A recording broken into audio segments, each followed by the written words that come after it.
नमस्कार मित्रांनो, मी महादेव सोळंके. शेतकऱ्यांच्यासाठी एक महत्त्वाची सूचना या ठिकाणी मी देतो की सोयाबीन विकावं की ठेवावं. सोयाबीन, कापूस उत्पादक सर्व शेतकऱ्यांनी सध्याच्या घडीला आपली गरज आहे तेवढाच माल मार्केटला विकायचा आहे.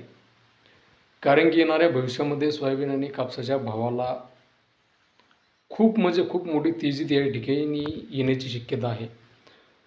आणि ही तेजी 100% त्या ठिकाणी येणार आहे का? कारण की यंदाच्या ह्या वर्षीच्या सततच्या पावसाने आणि अतिवृष्टीने शेतमालाचे खूप मोठ्या प्रमाणात नुकसान त्या ठिकाणी झालेले आहे. आणि शेतमालाचे नुकसान झाल्यामुळे त्या ठिकाणी कापसाचे आणि सोयाबीनचे भाव त्या ठिकाणी जास्तीत जास्त वाढण्याची शक्यता भविष्यामध्ये आहे. कारण की कापसाचं सांगायचं झालं की सध्याही पाऊस चालू आहे आणि कापूस हा खराब त्या ठिकाणी होत आहे. आणि भविष्यामध्ये सोयाबीनला सुद्धा जास्तीत जास्त भाव मिळण्याची शक्यता आहे. सोयाबीन सरासरी 6,000 पर्यंत त्या ठिकाणी जाऊ शकते. सध्या शेतकऱ्याने आपलं काम भागेल तेवढाच माल मार्केटला त्या ठिकाणी विकायचा आहे. भविष्यामध्ये सोयाबीन आणि कापसाचे आणि प्लस तुरीचे खूप मोठे योगदान त्या ठिकाणी येणार आहे.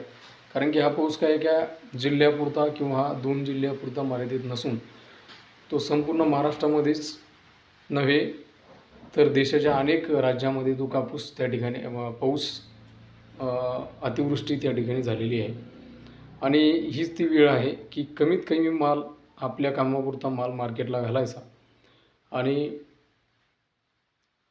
उर्वरित माल तसाच दाबून ठेवायचा, जेणेकरून भविष्यामध्ये आपल्याला 2 पैसे त्याचे शिल्लक त्या ठिकाणी मिळतील.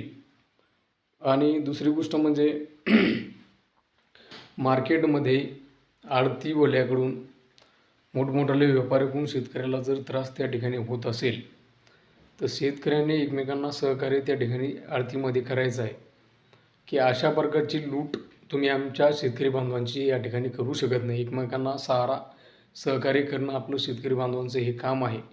कारण की शेती करणारे आपण शेतकरी सोडून दुसरे काही लोक त्या ठिकाणी नाहीत, आपण शेती करतो. याचा हा विषय खूप महत्त्वाचा आहे. आणि एवढंच मला या ठिकाणी बोलायचं होतं की शेतमाल विकण्याची जास्त घाई या ठिकाणी कोणीही करू नये. सर्वांना माहिती आहे सततच्या पावसाने अतिवृष्टीने शेतमालाची खूप मोठी नुकसान झालेली आहे. आणि शेतमालाचं ॲव्हरेज प्रत्येक शेतकऱ्याला जिथे 5-7 क्विंटल, 8 क्विंटल, 10 क्विंटल सोयाबीन होत होती,